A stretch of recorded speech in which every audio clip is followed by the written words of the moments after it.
The Rebel Capitalist Show. All right, guys, it gives me a great deal of pleasure to bring someone to the Rebel Capitalist Show that I have a tremendous amount of respect for. He's someone that I've been watching for a long time. He always is with Eric on Macro Voices, and he always has incredible insight. He's kind of the antithesis of your normal, quote-unquote normal, economist. His name is Professor Steve Keen. Steve, thanks for being on the Rebel Capitalist Show. Good to be here. I like the title too, by the way. Now, for those of my viewers who might not be familiar with your background, can you fill us in on that? Yeah, it's the simple thing to say I was professor of economics at Kingston University and head of school there. I'm now a distinguished research fellow and an honorary professor at UCL. That's the sort of formal academic stuff. The informal stuff is that I started rebelling against mainstream economics in 1971 when I was doing my undergraduate degree. And I also have a background in mathematics, not as deep as I'd like it to be, but I did undergraduate mathematics and I then did effectively a full honours degree in maths while I was doing my PhD. So I'm a mathematical critic of mainstream economics. And that's unusual because most people think that they don't like the fact that they use mathematics. And they say that what's wrong with economics is using math. My position is that calling what neoclassical economists do mathematics is an insult to mathematicians. I call what they do mathematics, not mathematics.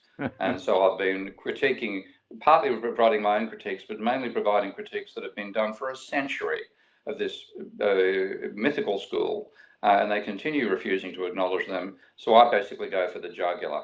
I think that they delude themselves into believing they're doing decent analysis of capitalism. What they're describing has got bugger all to do with real capitalism. And ends up leading us to distort and damage the real system rather than preserve it. Right. So I wrote that. That's the background. Main book, Debunking Economics, a couple of others as well. Yeah, and I just want to point out, we'll go over this at the end of the interview, but you've got an amazing page on Patreon with an incredible amount of content and research. So for any of my viewers who are interested in that, I'd strongly suggest checking that out after this interview. I'll just add one more thing, by the way, George. Yeah. It's 99% of my posts there are free. Most people think Patreon's charge. I charge my podcast because my podcast guy has to make a living. But otherwise, everything on the site is pretty much free. So don't think if you go there, don't bother going because it's got a firewall. There ain't no firewall except for the podcasts. Okay, and that's just your name? Is that how they find it on Patreon? Yeah, it's www.patreon.com/Prof Steve Keen, all one word. So Prof Steve Keen. Okay, got it. So one of the things that you really know a lot about is how the modern day banking system works. And this is something that is extremely complex and very foggy for the majority of the people. And I know I heard you on Eric on Macro Voices the other day talk about this paper, this 2014 paper for the Bank of England. That's something that I've really been studying as much as I possibly can. And for the viewers, you're going to have to forgive me because I'm going to ask Steve some personal questions here and just try to get over my struggles. And then we'll get on to the main part of the interview, but I'm sure you'll enjoy this. So just going back to that 2014 paper, can you tell us what the big differences are between the stereotypical fractional reserve banking, the way it's taught and the way we think of it, and this kind of newer form of modern money creation? What you've been taught in the textbook is a myth. Okay, it doesn't happen. Fractional reserve banking, as described by the textbooks, does not exist. It's a bit like if you read fractional reserve banking, it's exactly the same thing as being taught Ptolemy's epicycles and believing Mars and Venus are on circles that are on other circles that rotate around the Earth. And people who rail against fractional reserve banking are like people railing against Ptolemy's astronomy. Ptolemy's astronomy is false. So that's the first thing you get. Just get used to it. It's wrong. What is actually going on is that the fractional reserve banking argues that banks effectively lend out of a pot of some sort. The pot being the reserves that are created when a depositor puts money in the bank account. So the argument is you deposit $100 at a bank, that increases the reserves that the bank has by $100. They then hang on to 10 of those dollars and lend out 90. That's the philosophy. Okay, that's the argument. And then they have a chain reaction where that 90 is deposited in another bank, it becomes 81 is lent out, and ultimately with a 10% reserve ratio and $100 deposit, you create $100,000 out of it. Now that is simply impossible. Okay, it's simply impossible unless all bank loans are in cash. So if you went into a bank and said, I want to buy this apartment in Manhattan for 10 million, and they think, yeah, it's a great idea, you've got a good credit rating, it's probably going to increase in value, just give me a moment while I go out and get 100,000 or $100 bills for you. That's not what they do. They simply say, that's a great idea. We're going to make an entry of $10 million in your deposit account, which we expect you to pass over to the vendor of the property, and we're going to record that we've got an asset, which is the $10 million loan we've made for you. Now, what in the standard case, they say that an individual bank can't create money, but it's the chain reaction that does it. Garbage.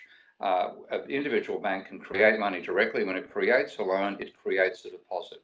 So rather than the more logic says you need deposits to lend, it's the other way around. Lending creates the deposits.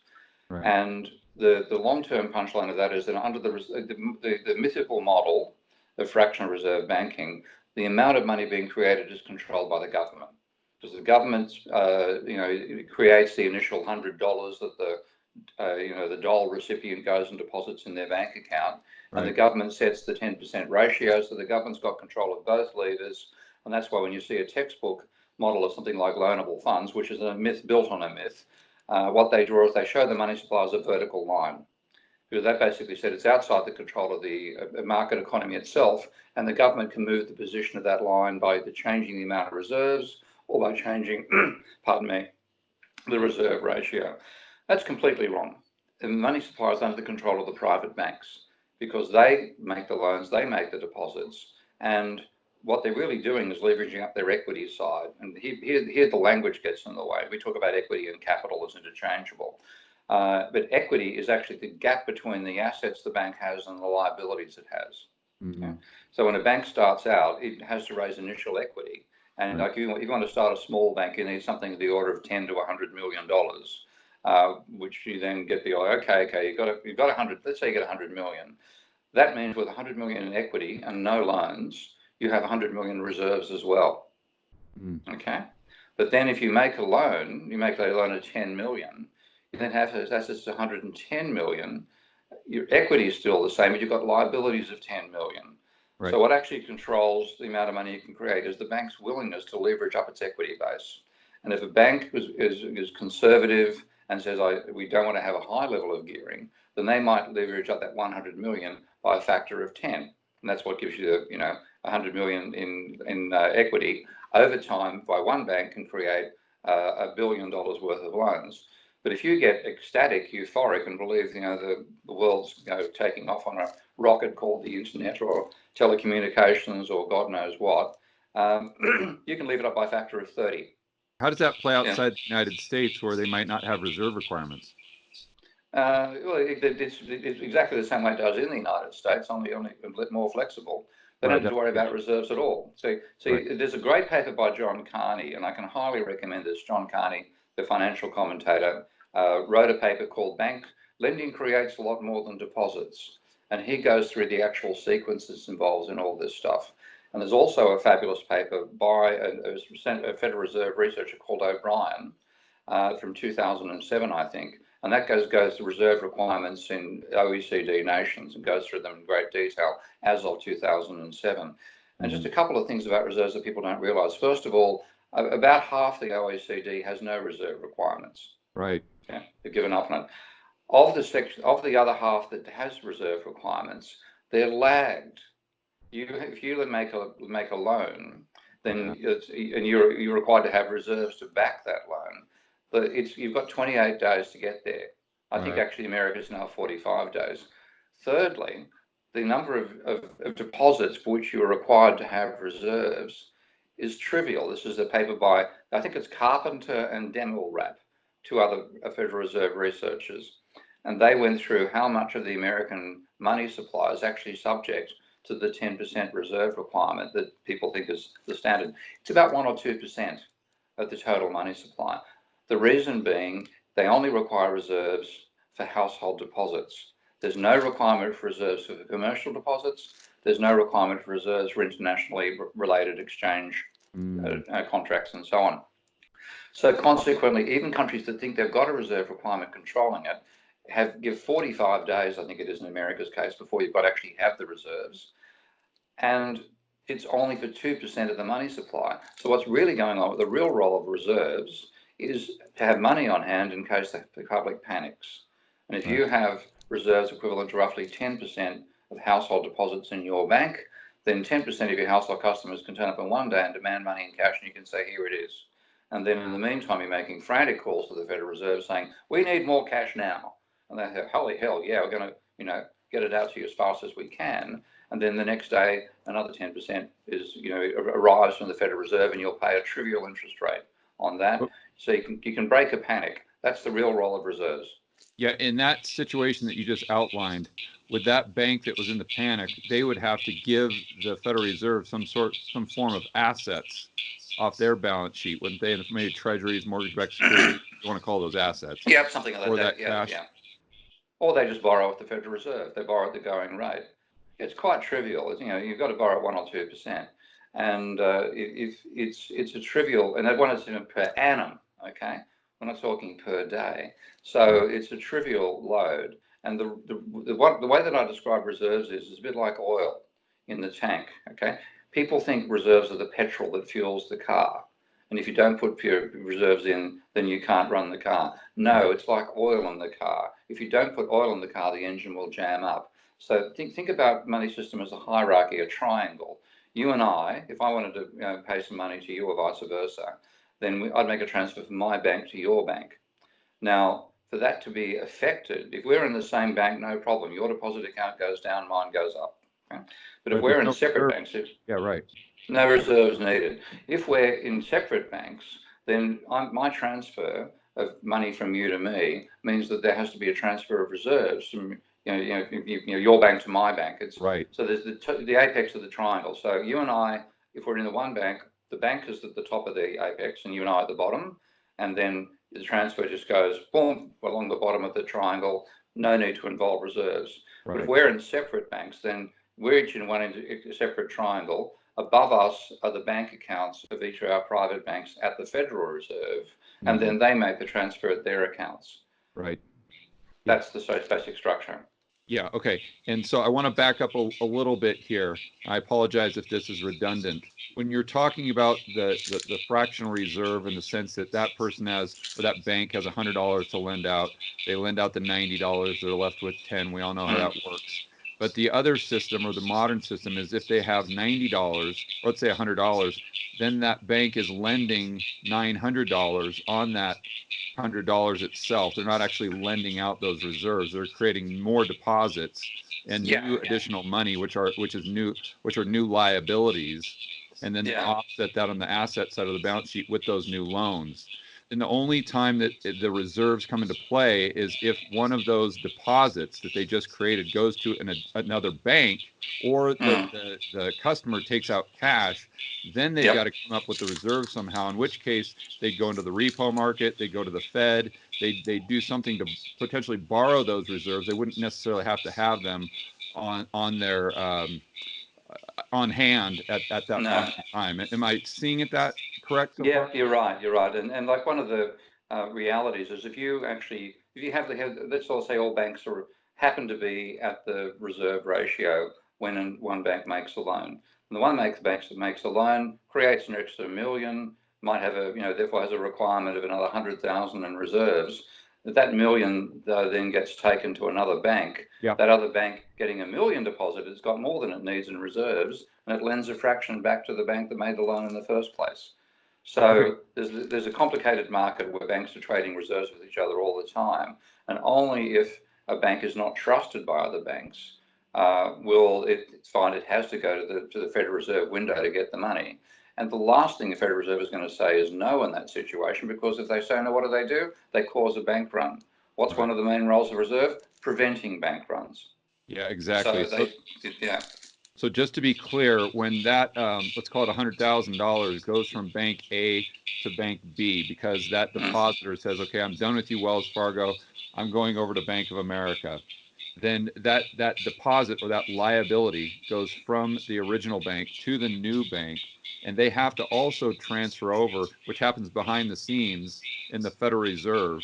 They have to transfer those reserves, the old bank to the new bank. But do they have to Yeah. transfer the $100,000 in full, so the asset side of the new bank matches up with the new $100,000 Yeah, liability? yeah, yeah. They This do is they do why it? I've designed a program called Minsky for precisely this reason, to model this sort of stuff, because mainstream economists like Paul Krugman believe that money doesn't matter.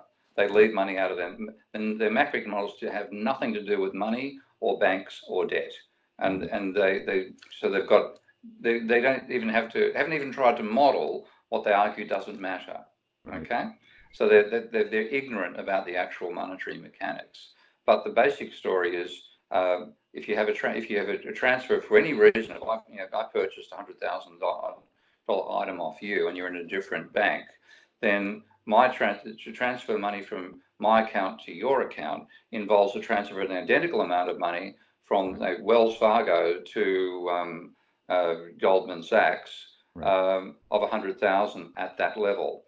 So it's two systems interlocking with each other, and the fundamental role of reserves is to be banks for the banks, whereas the Right. banks are banks for us. Right, exactly. Okay, I'm totally Mm. getting. I actually knew more than I thought I did. So this Mm.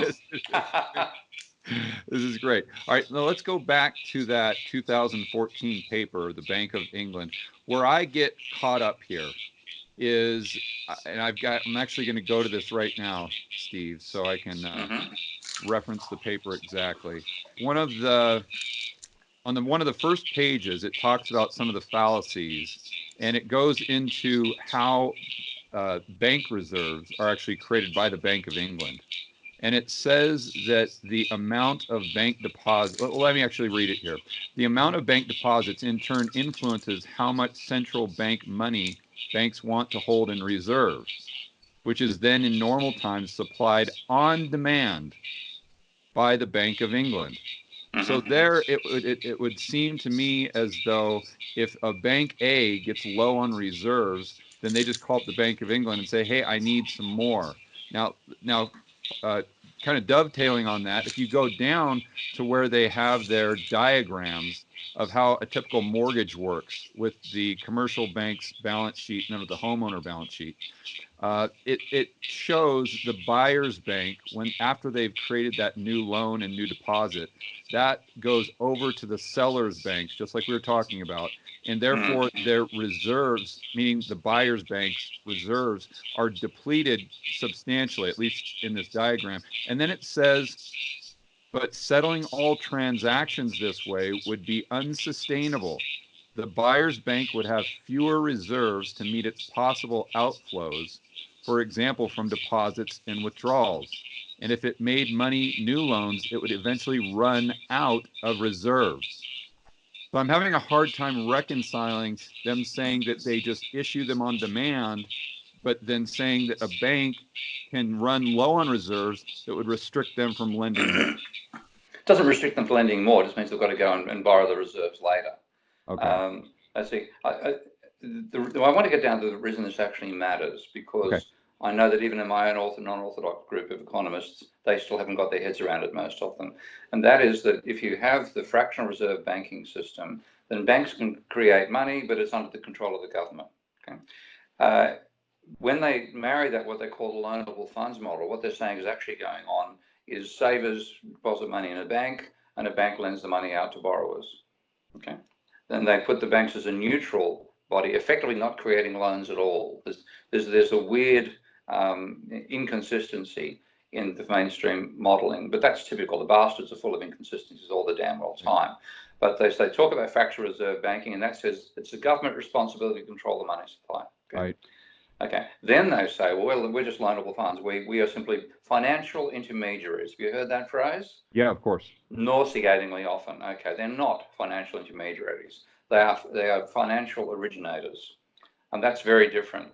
The financial intermediaries implies that they're a warehouse, and they transfer your money to me and my money to you and stuff like that.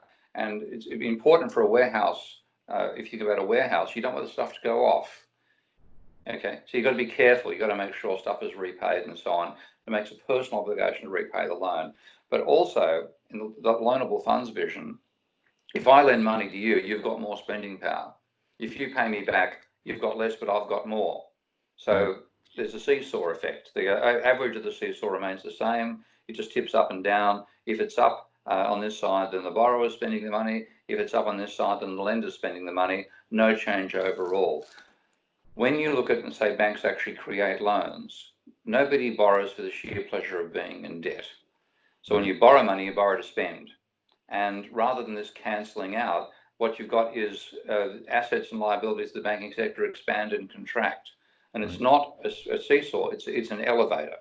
So if the bank creates new loans, the amount of money in existence goes up, and that new money creates demand. So movements up and down in loans and deposits actually cause movements in aggregate demand. Credit is not a zero-sum game, but in the mainstream model, they say it's a zero-sum game. And that's why they leave banks and debt and money out of their models. Now, that's why they didn't see the financial crisis coming, because in that model, and I can literally demonstrate this in my Minsky software, if you have a massive increase in lending, it can actually reduce aggregate demand, because the person doing the lending can have a higher propensity to spend than the person receiving, even though there's a borrowing going on. And then there's a massive fall in debt that can actually increase demand as well for the same reason. It goes back to the person with a higher propensity to spend. So you can ignore the banking sector completely. When you acknowledge that banks create deposits and people then use that money to spend, an increase in lending means an increase in demand. A fall in lending means a fall in demand. And that's what causes the booms and slumps like the 2008 crisis. Right. So, okay, I think I'm getting 99% of it. The thing that I'm struggling with, or the next thing I'm struggling with, is the actual bank's balance sheet. Going back to the fractional reserve system that we talked about, where you've got the $100, you're lending out 90, and you just have that money multiplier that goes up to 1,000 in deposits.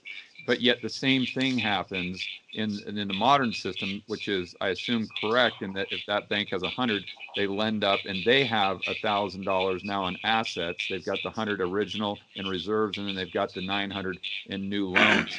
But isn't that, as far as the balance sheet of the banks, isn't it identical? The balance sheets look the same, but you're thinking about the wrong thing. People say the reserves, okay? It's actually the equity. And this is, I've learned this myself in designing Minsky. I did not realize this until I did Minsky software. So you have assets, liabilities, and equity. Now, when a bank starts, it needs equity, which means that assets minus liabilities must be positive. And before you've created your very first loan, your equity side might be 100 million. Therefore, your reserve side is 100 million. Okay? Because assets minus liabilities has to equal equity. If you have no liabilities and 100 million in equity, then you have 100 million in assets. So what we're doing by talking about reserves all the time, we're looking at the asset side of the book. We're ignoring the equity. Without an equity, a bank can't function. So what it actually does is lever up over time its equity base as much as it wants to. And that's the creation process. The reserves are there as a mirror image of the equity when you start lending. It's not that the reserves enable the end lending, it's the equity that enables the lending. Right. But that equity came from lending, prior lending. No, not only that equity comes from a capital issue. You get money from your wealthy friends, you make an IPO, then bang, you've got the equity. So banks have to have positive equity. This is another essential element of capitalism, which puts an inherent contradiction in capitalism right from the outset. If you imagine a pure capitalist economy, and a lot of people who are pro-capitalist end up being anti-government as well and saying there should be no government, should be total private sector, get rid of this bloody thing, and everything's going to be commercial, it'll be a much better world. In that world, you have money. Okay, we're not going to be exchanging cowrie shells with each other or trading in gold. They have a monetary system. Even private money in America had this back in the 19th century. So did Australia.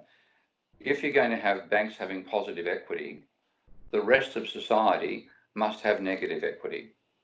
Okay, so one of the rule of accounting is assets minus liabilities minus equity equals zero. So if banks have to work with positive equity, because one person's asset is another person's liability. For the banking sector to have positive equity, the non-banking sector must have negative equity. Now, you and I can operate with negative equity as long as we can pay our bills as and when they fall due. So if you imagine a firm borrowing money from a bank, it gets $1 million loan. It then turns that $1 million loan over twice a year. So that $1 million of cash causes $2 million worth of transactions. It has to pay its workers, say 1.6 million. The boss hangs on to 350,000 and pays 50,000 interest to the bank. It's quite a sustainable system, but the firm, when it looks at its equity base, its cash accounts might have, it takes out the million initially, it owes $1 million, so it's already sort of zero equity. It then pays the workers some money. They might end up with, say, 50,000 in their accounts, 100,000 in their accounts. The firm has 900,000 in its accounts, but it's got a debt of $1 million. So the firm's operating with negative equity. Mm-hmm. But because it turns the money over, it can do it. Now, the shareholders could be in a similar situation, the workers perhaps as well. Nobody likes being in negative equity. So what do? We think, oh God, I've got to, maybe if I go and borrow some money from a bank and buy a house as an asset or a share as an asset, the price will rise. And we then record on the asset side, we add this thing of the shareholding or the house, we multiply the number of shares we've got by the price the very last share sold for. Oh, great, we've got positive equity. Right. Garbage, because if we all tried to realize that equity at once, share prices would crash. So we get caught in this myth. Yeah, meaning you'd sell the shares, just to be clear for everyone. You'd sell the shares, right? Yeah. Now that is one of the traps of capitalism, because people are individually uncomfortable with being in negative equity. It encourages them to go and borrow from the banks and speculate on financial assets to give themselves a notional positive equity, but that positive equity is itself driven by the level of debt. And then you get these appalling feedback systems that we see where you get booms and crashes on stock markets and booms and crashes on the housing sector. So the only way around that, to stop that happening all the time, is to have some institution in society which can handle being in negative equity. That's and the government, the only institution that can handle being in negative equity is the government system as a whole, because it owns its own bank. So right. In a fundamental sense, the government can be in negative equity. What it means is the government runs a deficit, it pumps money into the economy, let's say it pumps $1 trillion in, it ends up in $1 trillion in negative equity, but we end up with $1 trillion of positive equity, and we take into account looking at the bank sector, overall we end up in positive equity. So we're not as stressed. So ironically, if you want to avoid the I lost the word, but neurotic element of being in negative equity, the government, by being able to take that negative equity, lets the rest of us be less neurotic. Right. So, you need a government sector to have everybody in positive equity, except the government, which can handle negative equity. Yeah, well, I'm definitely one of those free market, low government guys, but I'm also someone who really loves to learn from people and keep an open mind. So I'm just fascinated to have my horizons expanded here. Now, my question would be, if we go back to the 1800s, and we had deflation, prices at the beginning 1800 were 50% higher than they were in 1900, but you had nominal GDP growth, you had a certain amount of wage growth. So how did that work when we look at it through the lens of that negative equity in the private sector? Oh, I think that's a large part of it. Every time there was some new bubble coming on, people would dive in to borrow money off banks and gamble on it and think they're in positive equity until the system crashed about 15 years later. So if you take a look at the long-term private debt data for America, which I've done by combining Federal Reserve data, which starts fundamentally in 1946, with data from the US Census in two different series that go right back to 1834. When I put those series together, they overlap, thank God, so I can work out, how much do I have to raise one and lower the other by to make the overall data series consistent. I then look at the rate of change of that, and this is where I make a distinction between debt and credit. Most people use the words interchangeably, right, and that leads to massive confusion. So I call debt as the actual dollars you owe, and credit as change in debt per year, which is a flow. Okay. Now, so I've created this long-term series, which people can find if they look on my Patreon site. You've got there's a certain on it, as well as sites being free. They've got a little set of tags, about 230 of them, I think. So just choose one of the tags, like Federal Reserve or US long-term debt or something like that. You'll find the data series I'm talking about. Yeah, I'm going to be there all night. Just FYI, Steve. Okay. When you look at that, you see this. Every time there's a possibility for a bubble, up goes the level of private debt. But then down the bottom, I've got the rate of change of that private debt. And from 1834 to 1937, okay, there were regular periods of negative credit. So when you've got rising level of private debt, you have positive credit, and that adds to aggregate demand. That's what gives you a bubble.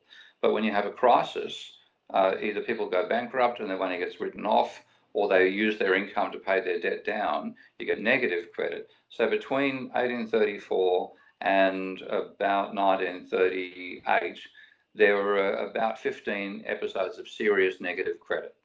Mm-hmm. And that meant a slump. And two of those, of course, were the greatest depressions America's ever had. The 1930s we all know about, the Great Depression, but one we've completely forgotten about, called the Panic of 1837. Now, I discovered the Panic of 1837 by doing this analysis. I didn't know it existed. And that was the worst financial crisis in America's history. And it was actually, there were causal elements to it where the government decided to have zero debt. What the government then did was take its equity out of the economy, and bang, you're on your own with only private equity, private created money. And people were having these financial panics, and there was a collapse in the level of private debt from about, I think, 60% of GDP to about 30% of GDP. But that meant for about 5 years or more, negative credit was running at 10% of GDP per annum. Right. And that was a huge scar on the American psyche, and I think it's still a large part of what determines American behaviour, is that period of time. That was what gave you the Wild West. Okay? Robbing a stagecoach was a good idea back then. So that period of negative equity went right through until after the Second World War. And then after the Second World War, the government was so big that we lived in positive equity permanently. Now that has its own problem, because with permanent positive credit, you get rising level of private debt, and we finally got to the level of private debt in 2007 when it hit 170% of GDP, and then you had your very first negative credit event after the Second World War, and it went from plus 15% of GDP to minus 5%, and that's what caused the crisis. So neither system is perfect. But the one where the government exists, if it's properly managed, and it is not properly managed because it's run by neoclassical economists, which is basically like having wizards and warlocks in charge of the school education. Okay, right. They haven't got a bloody clue, except the guys in the Bank of England and a few others. It's badly managed. They don't therefore look at the level of private debt. They should be looking at it and saying we can't get it too high.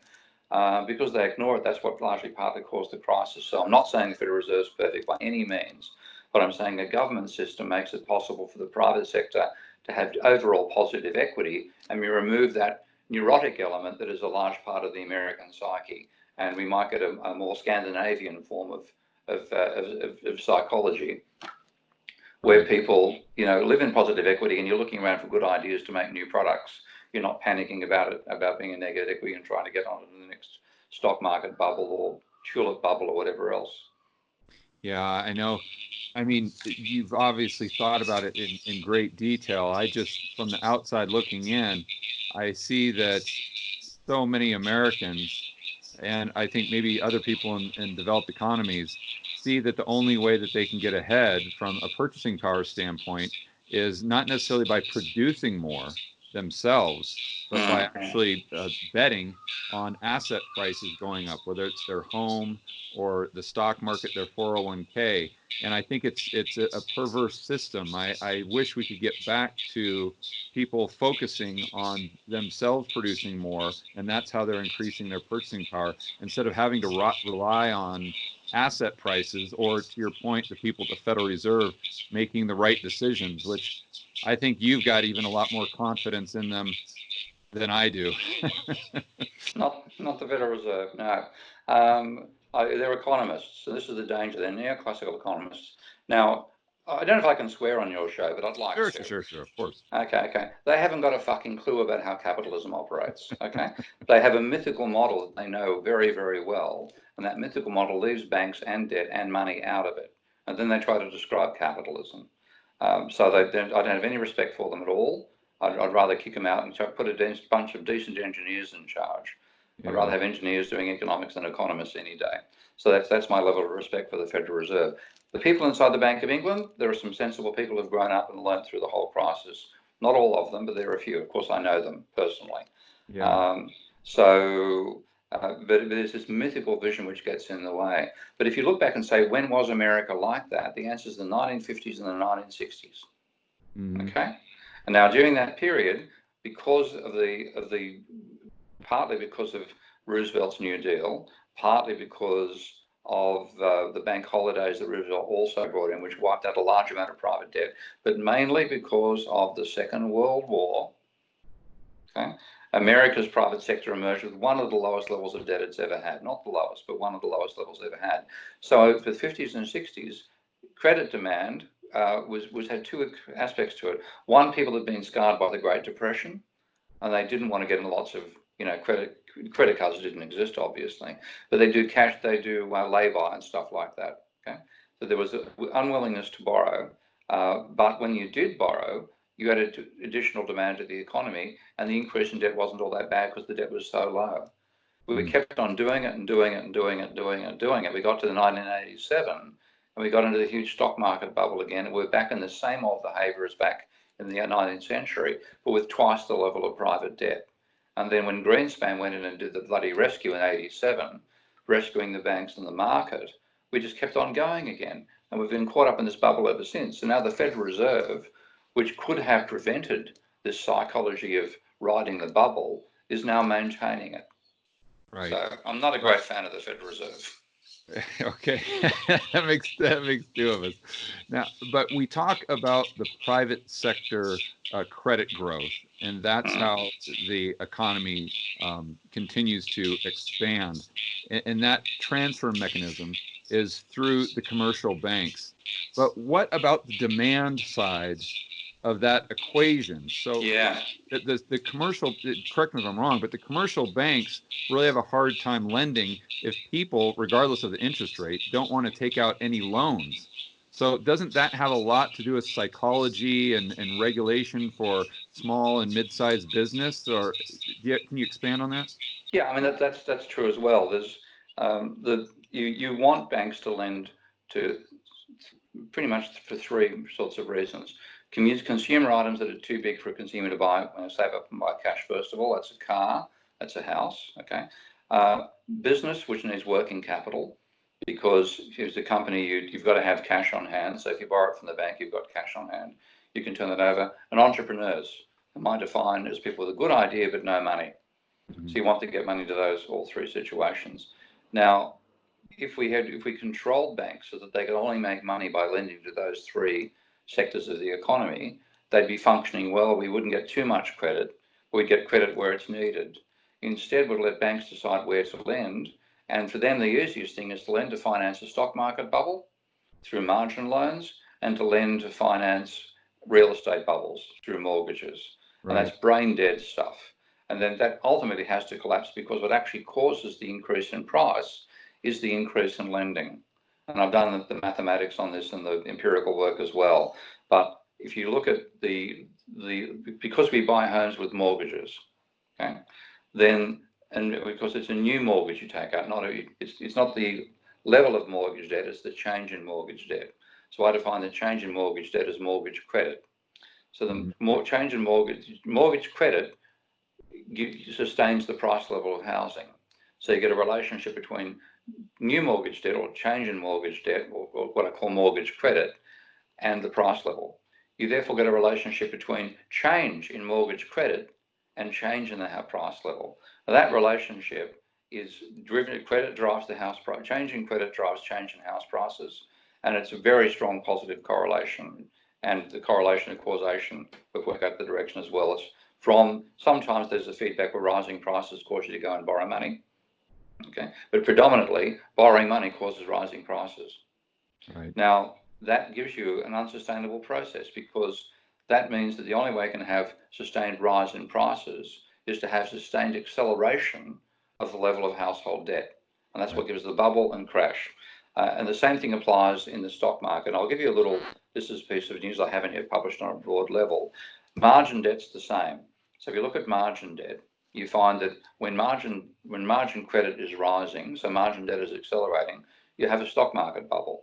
The Fed sort of wiped that effect out to some extent, but it's even happening now. So I'm doing a cartoon book with a cartoon called Miguel Guerra that's going to be coming out in 6 months or a year's time, called something like On the Money.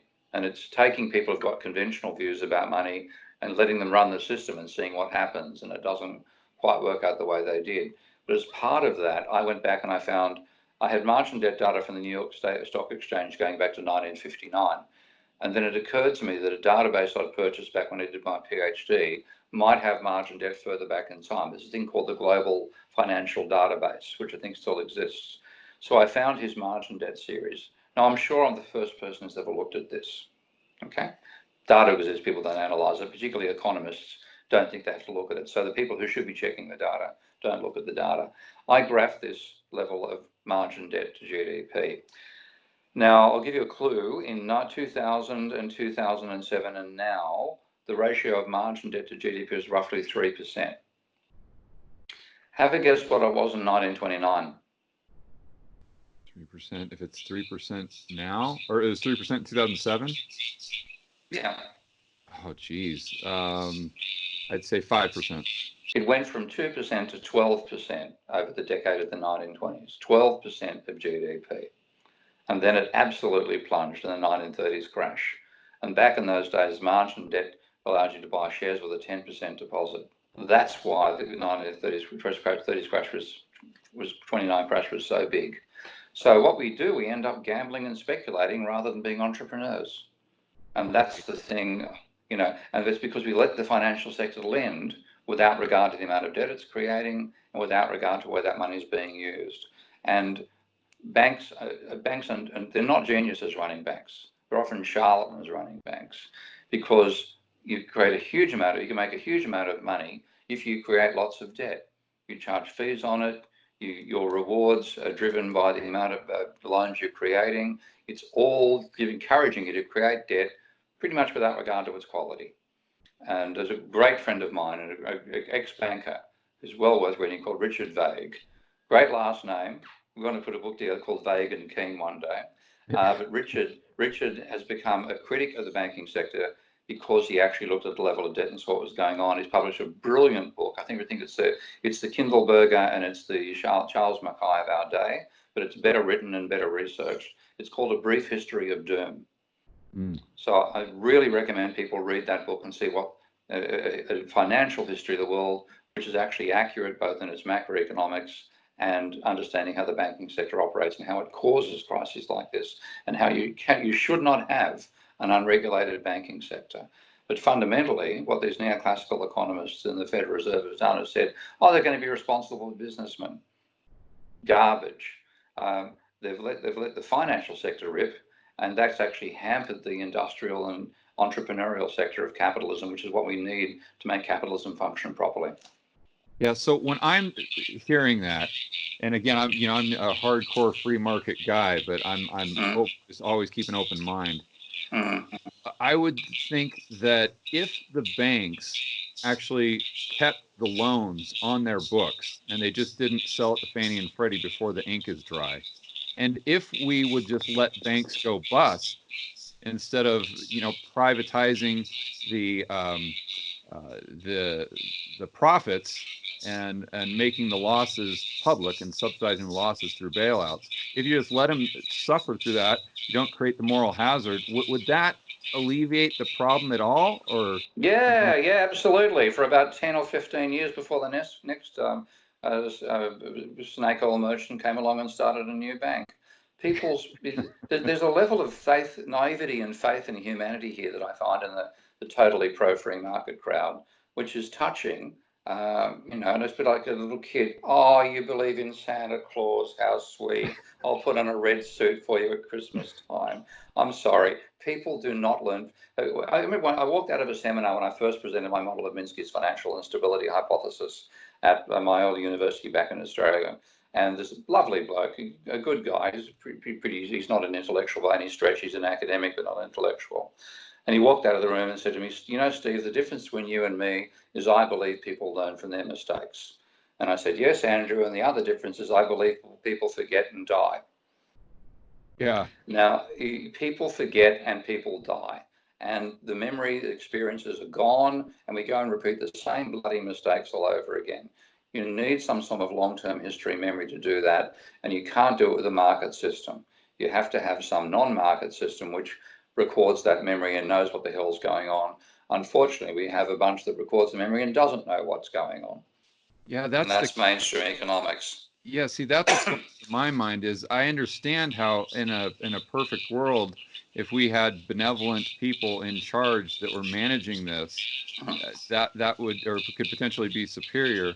But I just think, boy, we're choosing a system potentially and requiring people like that are at the Fed to manage that well. And if they don't manage it well, then we get a worse outcome than potentially just leaving it up to the free market. It comes down to think about astronomy. I mean, my favorite analogy for neoclassical economists is Ptolemaic astronomers. Okay? If you had a bunch of Ptolemaic astronomers trying to do moonshots, you can imagine the outcome. Okay, lots of crash rockets, and rockets that would miss their destination because the epicycles are not correct to begin with. Once we get the correct astronomical understanding, you and I can talk about sunrise and sunset, and know that what we're really talking about is Earth rotate. Okay, so if you have a decent intellectual background, which is accepted as the proper understanding of a system, then the people who manage the system, even if they're a bunch of twerps and so on, they're going to be managing it roughly correctly.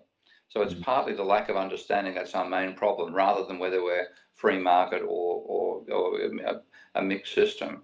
But to me, part of the proof of the pudding is that before debt became a problem, before private debt became a real problem, we had the golden age of capitalism. We had that period from the late 40s to the late 60s when we did everything, massive innovation, good workers' wages, low private debt, high level of sense of security, etc., etc. That was with a mixed economy where the government was about 30% of GDP. When you go back to the previous period, right from the 1830s through to the beginning of the Second World War, the Great Depression as well, government was about no more than 10%, often about 5% of GDP. To me, that's like having a house with no air conditioning. Okay, the temperature is going to be hot if it's hot outside, cold if it's cold outside, and you've got to live with the swings and the right roundabouts. The air conditioning system is there to attenuate. You need a bit of a feedback. So I've got a yin and yang type approach, and I'm very skeptical of government overall. I'm very skeptical of government driven by mainstream economists, but I realise the need for a dual system to make it work well, and it's a question of tuning that dual system to make it work reasonably well. It'll never be perfect. So what we have is an extreme where you have people arguing for free market on one extreme and saying that's great, and total socialism on the other. And I don't mean Bernie Sanders. Bernie Sanders is not a socialist in that Russian sense of, Stalin and stuff. Okay, you need a mix of the two, and it's tuning it properly. The trouble is we get people pushing for either extreme, and it's a combined system that works better if you understand how it works. And we have a combined system driven by people who don't understand how it works. So the main problem is getting rid of neoclassical economics. Okay. All right, that makes a lot of sense. And like I said, it's a lot different than the way I think or my belief system, but that's okay because I'm always open to new ideas. And obviously, you know a heck of a lot more than I do, and have studied a lot more. And but I want to be cognizant of your time, Steve. And I'd really be angry with myself if I didn't ask you a few questions pertaining to today and the future. Yeah, sure. I mean, we're talking right now as the Fed just came out and cut by 50 basis points. And that not only did not make the market go up, the last time I checked, the market was down by 400 or 500 points. So the way I see that is that you've got, especially with what's going on with this coronavirus and potential kind of black swan, if you want to call it that, that's jeopardizing an already fragile economy that's built by asset bubbles, to your point. And when you've got that powder keg, if you will, it's kind of the government and the Fed versus kind of reality or the news flow on who's going to control the confidence of the American public or XYZ economy. And so generally going back 12 years, when the Fed would come in and especially do quantitative easing, expand their balance sheet, that would have the psychological effect or monetary flow effect to increase the stock market. But if we get into this stage of the game where even if they lower interest rates or expand their balance sheet, the stock market actually does the opposite, how does that play out? Yeah, I mean, this is a point where we're facing a crisis which, in one sense, is an exogenous shock. Okay? It's not exogenous because we've caused this crisis by becoming far too dominant a creature on the planet, and that means we're the best site for pathogens. So we've asked for this bloody one, okay? But looking at it when it came out of the blue, yes, it's an exogenous shock. Now, in that situation, if you had only private sector system and you enforced all the rules of a private sector system, we'd be in a collapse, no time at all, because workers would lose their jobs. They don't have enough money to pay even a couple of weeks living expenses before they're flat broke. They can't pay the rent. They get evicted. They're evicted onto the street. What do? They'll catch coronavirus and pass it on to the rest of us even more so. The financial sector would collapse because suddenly revenues are down, the production line is broken because we have this complicated global production system right now. The Apple iPhone, most of the components are made in 30 other countries apart from America. Yeah. Suddenly that's not coming across. You can't even produce iPhones, let alone sell them. You'd be talking a serious collapse. Now, on the other hand, you can't solve it by dropping bloody interest rates. Okay, and if you do QE, what QE was doing was buying $1 trillion worth of bonds off the financial sector, meaning they've got $1 trillion worth of cash, which doesn't give them return. Reserve. Can't buy bonds, really get cash, reserves. Okay. Yeah, effectively reserves. So they want to spend those reserves. Because if they spend reserves, they can't reduce the reserves, because when they spend them, they go to somebody else. The reserves remain constant. Okay. There's reserve leakages with overseas, which again, Carney's done some very good work on. Not Mark Carney, but was it John Carney? So the reserves have gone down slowly. A guy called Zoltan as well is brilliant on this stuff as well. Yeah, very, very good. Yeah, he knows his stuff very well on the technical side of things. But what QE did was pump up share prices because bonds had gone. You didn't have bonds anymore. You had cash. As a financial institution, you bought shares, and that drove up share prices. Now, in this sort of crisis, you're going to buy shares? Right. Okay. So that indirect mechanism, which we're relying upon, Federal Reserve, financial sector, buy shares, is not going to work.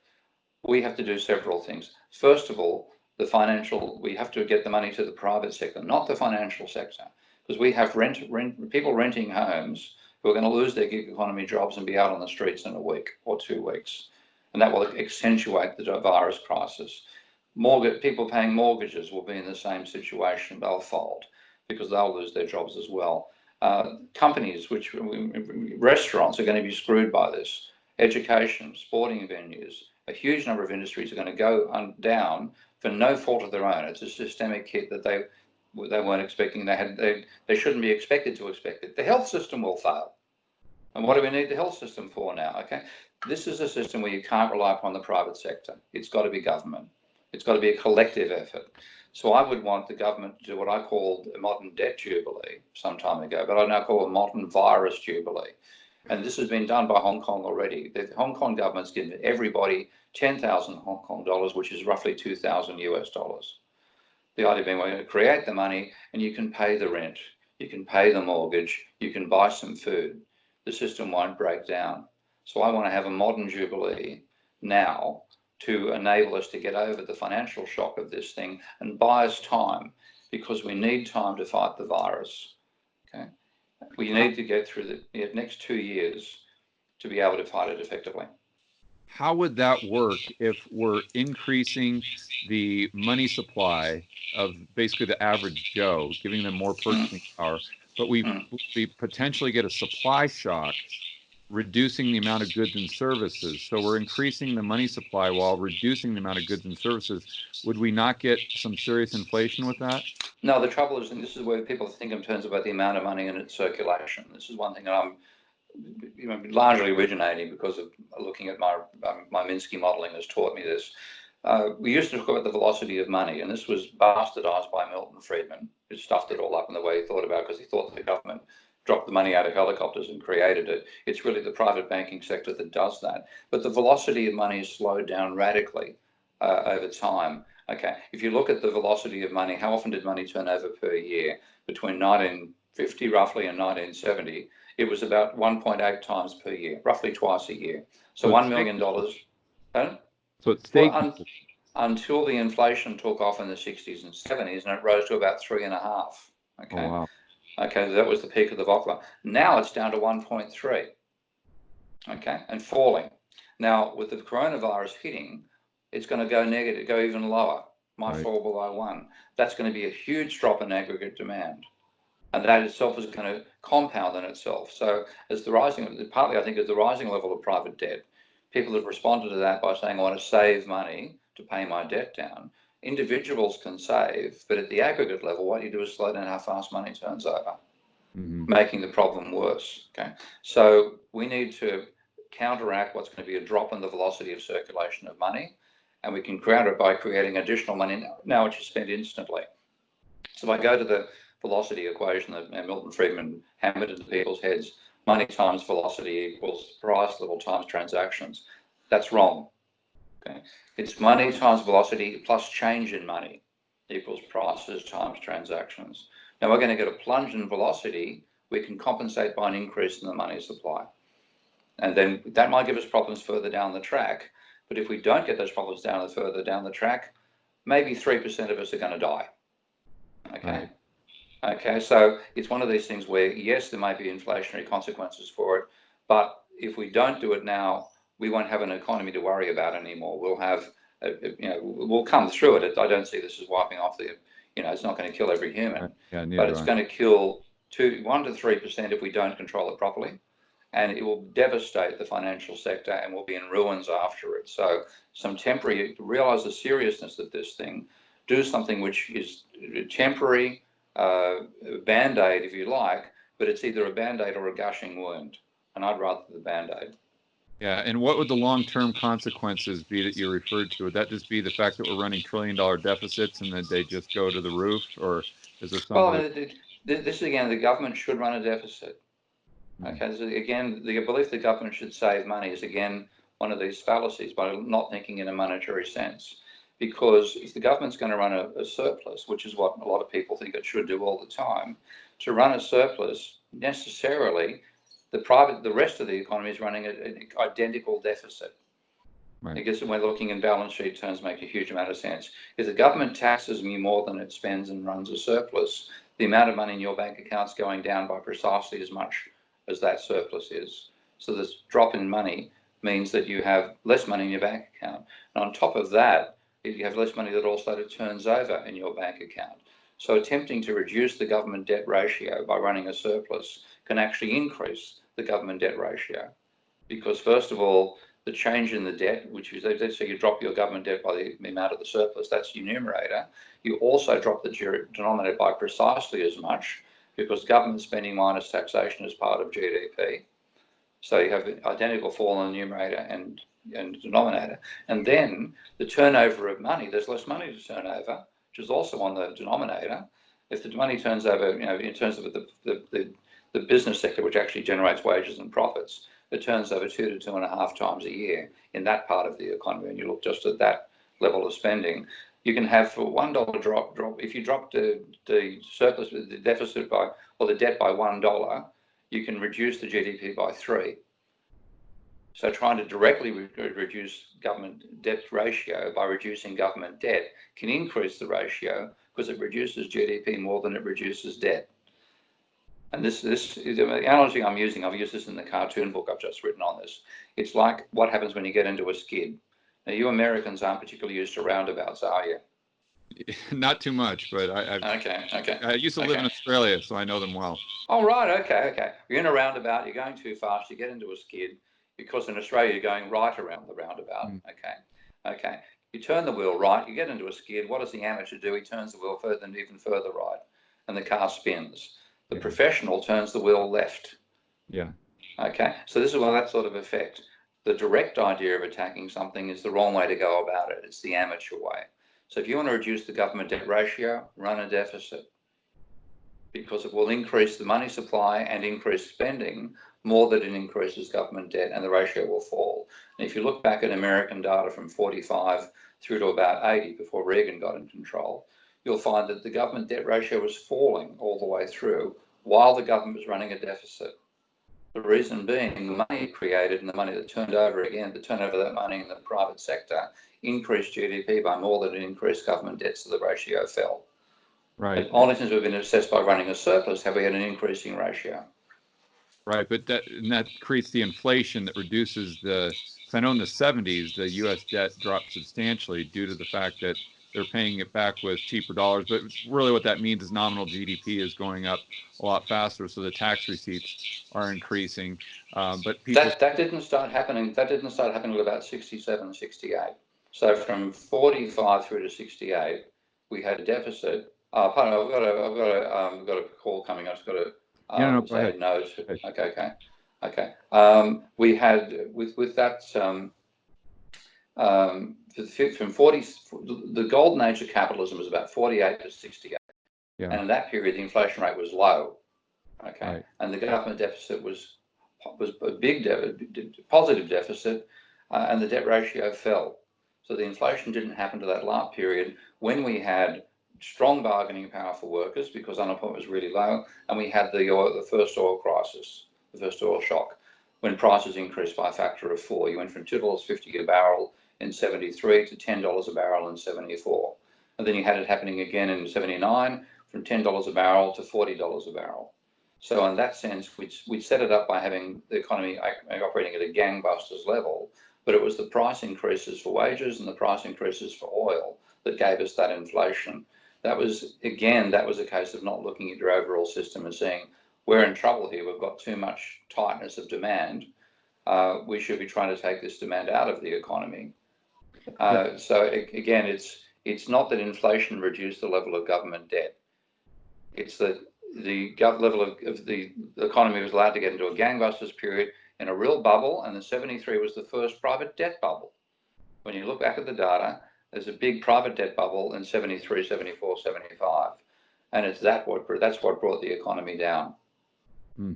So what would the ideal level of the deficit be according to your models, and how would that play out? It's pretty much the government deficit, I think, compared to the rate of turnover of the economy. So if you want a 5% increase in GDP in nominal terms, a deficit of 2.5% of GDP when the velocity of money is 2 is about right. So something in the order of 2 or 3% of GDP, maybe 5 on some occasions. That sort of level is a sustainable level at the deficit. Okay, so the problem is if the deficit goes above that, then it's unsustainable. You get Japan, or if you're in a tight economy at the moment, the Americans are running a deficit of 4% of GDP, under Trump, and that's and you haven't got rampant inflation. Okay, so it's a complex. It's not something I want to answer just in a podcast. I want to go for a lot more detail. But the basic story is a deficit of about 2% to 3% of GDP is a sensible, sustainable level. And that's been the level on average for the American economy for the last 120 years. Okay. So the government surplus for the history of the last 120 years has been a deficit of 2.5% to 3% of GDP. Just get relaxed about it. That's what you should be doing. And trying to push it down is what actually causes the problems. as long as the banks are behaving, the commercial banks. Yeah, you got to get the banks under control as well. Don't let the bastards get out of control. All right, Steve. Well, I really appreciate your time. It's been eye-opening. It's been I really look forward to doing this again, and I look forward to going on your Patreon page this evening and just diving into all this research and trying to learn and absorb as much as I can. So, can you remind the viewers how we can find out more about you and check out all the good things you have on your page? Yeah, sure. It's www.patreon.com/Prof Steve Keen. As the end, again, I'd like people to sign up and help me out. It's the minimum is $1 a month. I've got one guy giving me $1,000 a month, which is much appreciated. About 450 subscribers, but you can read 99% of what's there without paying me anything. Because I actually asked my patrons when I started this thing, I said, "You want to make me have it keep just for you or make it public?" And they said, "Please make it public. We want to get rid of all the myths that dominate how we think about the economy. And so we want you to put the stuff out there for free. So people can check it out and not pay me a cent." Yeah. Awesome. Awesome. Steve, I appreciate it. I can't wait to do it again. Thank you, mate. Dylan, it was good fun talking to you.